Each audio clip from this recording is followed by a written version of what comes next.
మాజీ మంత్రి వైసీపీ నేత అంబటి రాంబాబు తనపై చేసిన ఆరోపణలకు ఆధారాలు చూపాలని తెలుగుదేశం పార్టీ గుంటూరు పశ్చిమ ఎమ్మెల్యే గల్లా మాధవి డిమాండ్ చేశారు. ఆధారాలు చూపకపోతే ఆయనపై పరువు నష్టం దావా వేస్తానని హెచ్చరించారు. గుంటూరు జిల్లాలో మాధవి పర్యటించారు. ఈ సందర్భంగా ఆమె మీడియాతో మాట్లాడుతూ గుంటూరులో మహిళలపై జరిగిన ఘటనను రాజకీయ లబ్ధి కోసం వాడుకోవడం దుర్మార్గమని మాధవి పేర్కొన్నారు. ఆధారాలు లేకుండా తనపై ఆరోపణలు చేయడం సరికాదని అన్నారు. అంబటి రాంబాబు విడుదల చేసిన వీడియో పూర్తిగా కల్పిత కథనమని చెప్పుకొచ్చారు. ఈ ఘటనపై వెంటనే స్పందించి చర్యలు తీసుకున్నామని స్పష్టం చేశారు. నిందితులను వెంటనే అదుపులోకి తీసుకోవాలని పోలీసులను ఆదేశించామని అన్నారు.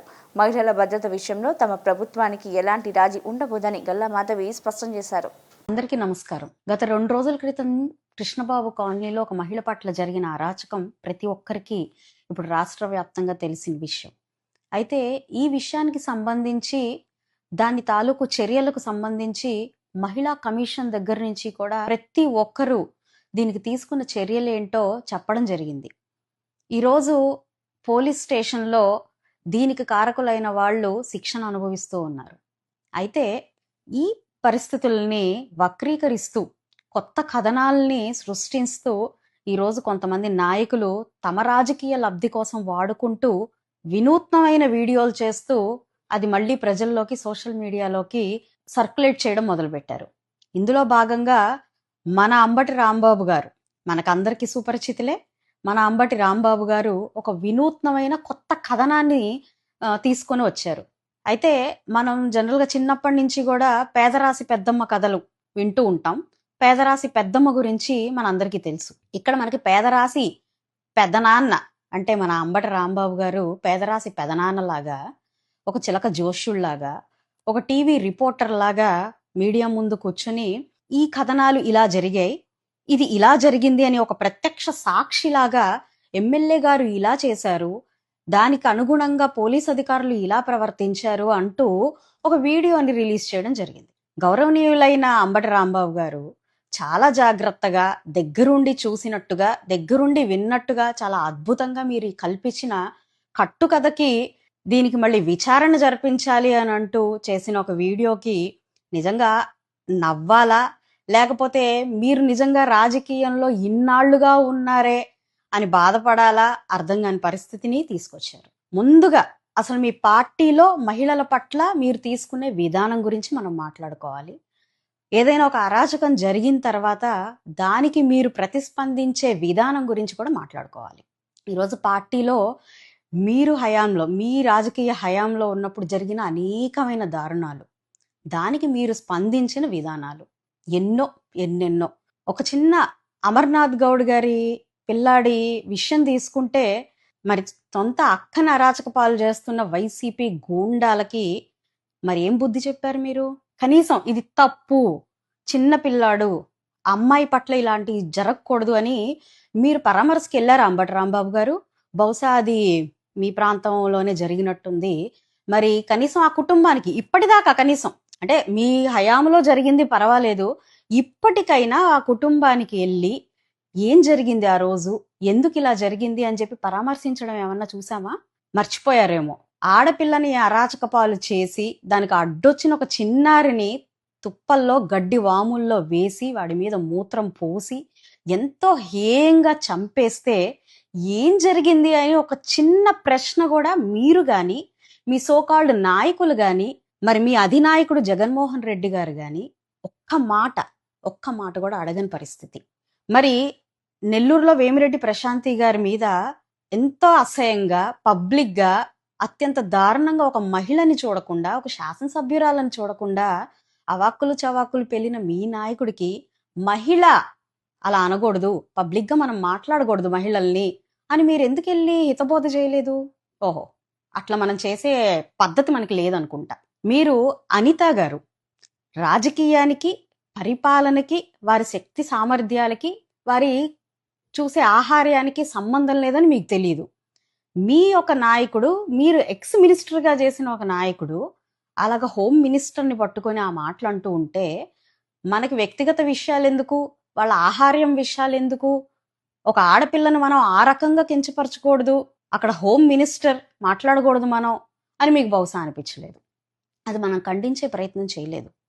మీరే స్వయంగా చంద్రబాబు నాయుడు గారి తల్లిని పట్టుకొని ఎంతో హేయంగా మాట్లాడితే అందులో తప్పే ఉంది? అసలు నేను అన్న దాంట్లో తప్పేంటి? Spur of the moment. So ఇవన్నీ చాలా క్యాజువల్ గా కనిపించే మీకు ఈరోజు ఇంత దారుణంగా జరిగిన విషయాన్ని ప్రతి ఒక్కరూ ఖండిస్తూ, మేము ఖండిస్తూ దానికి ఇమ్మీడియట్ గా యాక్షన్ తీసుకుంటే దాన్ని కూడా రాజకీయ లబ్ధి కోసం మీరు చేస్తున్న ఈ విధానం, మీరు చేస్తున్న ఈ యాక్షన్ ఎలా ఉందంటే, మీకు నిజంగా ఒక శవం ఉంటే దానికోసం వచ్చే రాబందు ఎలా ఉంటుందో యాజ్ ఇట్ ఈజ్ గా ఒక అంశాన్ని మీరు ఏ విధంగా మార్చుకుంటున్నారో కొంచెమన్నా మీకు నిజంగా నిజాయితీ నిబద్ధత ఉన్న వ్యక్తులైతే, మనస్సాక్షి ఉన్న వ్యక్తులైతే ఇలాగైనా వాడుకునేది. ఒక మహిళ పట్ల అత్యంత దారుణం జరిగింది. ఇక్కడ రాజకీయ పార్టీల గురించి విమర్శ లేదు, వ్యక్తుల కులాల గురించి విమర్శ లేదు. ఒక మహిళ పట్ల అరాచకం జరిగింది, ఎక్కడ తనకి న్యాయం జరగదు, ఇక్కడైతేనే న్యాయం జరుగుతుందన్న భరోసాతో మా పార్టీ ఆఫీస్కి వచ్చింది. వచ్చిన వెంటనే ఆవిడకి న్యాయం జరగాలి అని అక్కడ అధికారుల్ని నిర్దేశించడం జరిగింది. బహుశా మీరు చూడలేదేమో, అంబటి రాంబాబు గారు 16వ తారీఖు ఎఫ్ఐఆర్ ఫైల్ అయ్యింది.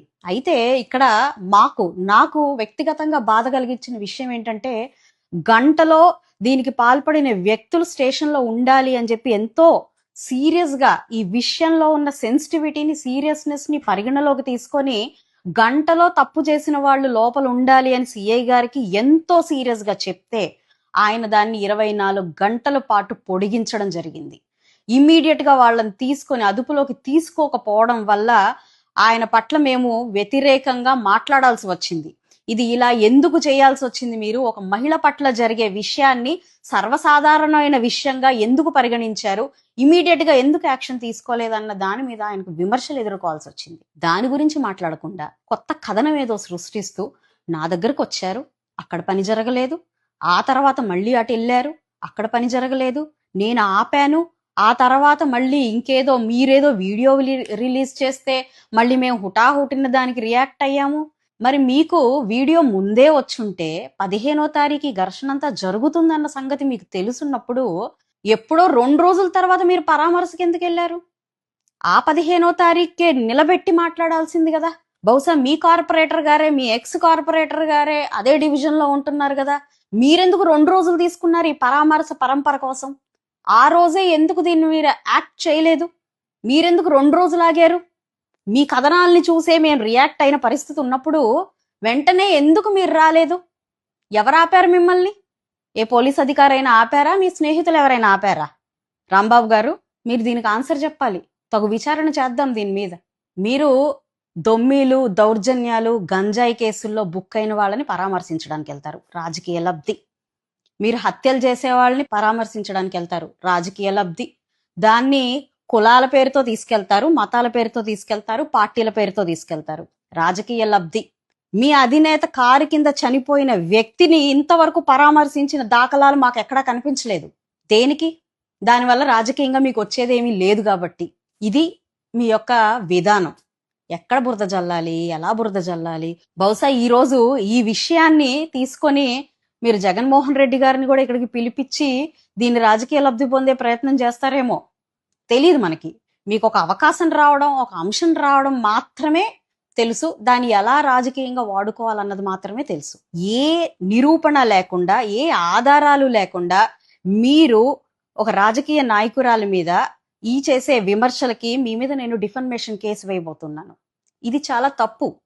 నేను ఈ కథనాన్ని, మీరు ఇచ్చిన ఈ కథనాన్ని బేస్ చేసుకొని, మీరు మాట్లాడిన విధానాన్ని బేస్ చేసుకొని నేను మీ మీద కేసు వేయాల్సిన అవసరం చాలా ఉంది అని చెప్పి ఈ సందర్భంగా నేను మీకు చెప్తున్నాను. నేనే అంత చేయించాను అనడానికి ఏ రుజువు పెట్టుకొని మీరు మాట్లాడుతున్నారో నాకు ఇప్పుడు మీరు నిరూపించాల్సిందిగా నేను కోరుతున్నాను. నోటికి ఏదొస్తే అది, మీ రాజకీయ చతురత, మీ భాషా చతురతను వాడుతూ ఏది పడితే అది మాట్లాడుతూ ఉంటే ఊరికే ఇక్కడ కూర్చొని చూడడానికి పిచ్చి వాళ్ళు ఎవ్వరూ లేరు. అది మీరు గుర్తుపెట్టుకోవాలి. రాజకీయంగా మీరు లబ్ధి పొందడానికి అనేక అంశాలు ఉన్నాయి. ప్రజలకు చేరువవ్వచ్చు, ఈ ప్రజాస్వామ్యంలో ప్రజలకు ఏం అవసరం ఉందో దాని మీద మాట్లాడొచ్చు.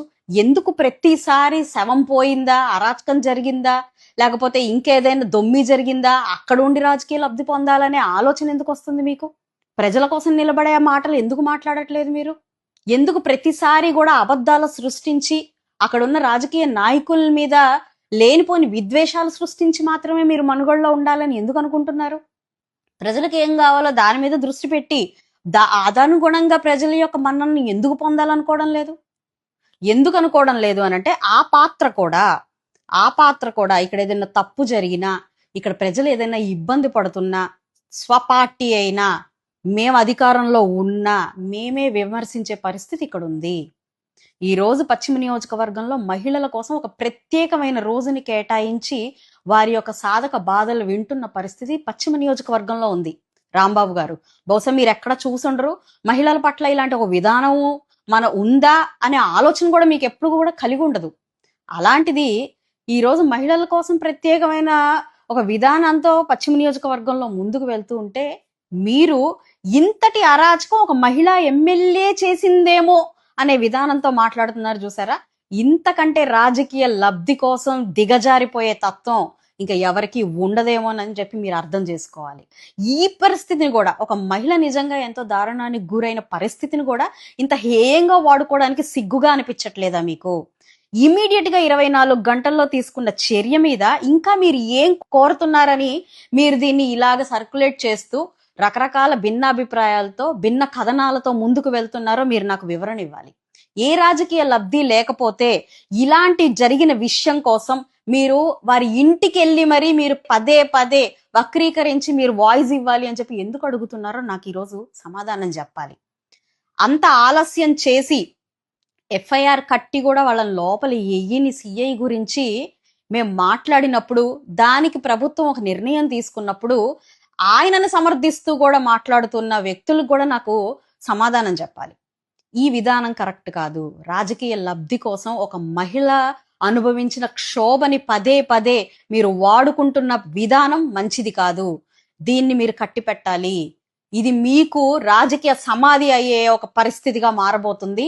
మీరు గుర్తు పెట్టుకోవాలి. మీరు అనుకుంటున్నారేమో ఈ రోజు ఈ విధానంగా దీన్ని ఎటు పడితే అటు డైవర్ట్ చేసి ఏ కథనం పడితే ఆ కథనం మాట్లాడి కాసేపు ప్రజల్ని మనం మభ్యపెట్టచ్చు అనుకుంటున్నారేమో. మీకు అర్థం కాని విషయం ఏంటి అని అంటే, ఈ రోజు పశ్చిమ నియోజకవర్గంలో మా ప్రాతినిధ్యంలో మహిళల కోసం నిలబడి చేస్తున్న ప్రతి పనికి ప్రతి మహిళ ఆనందం వ్యక్తం చేస్తుంది.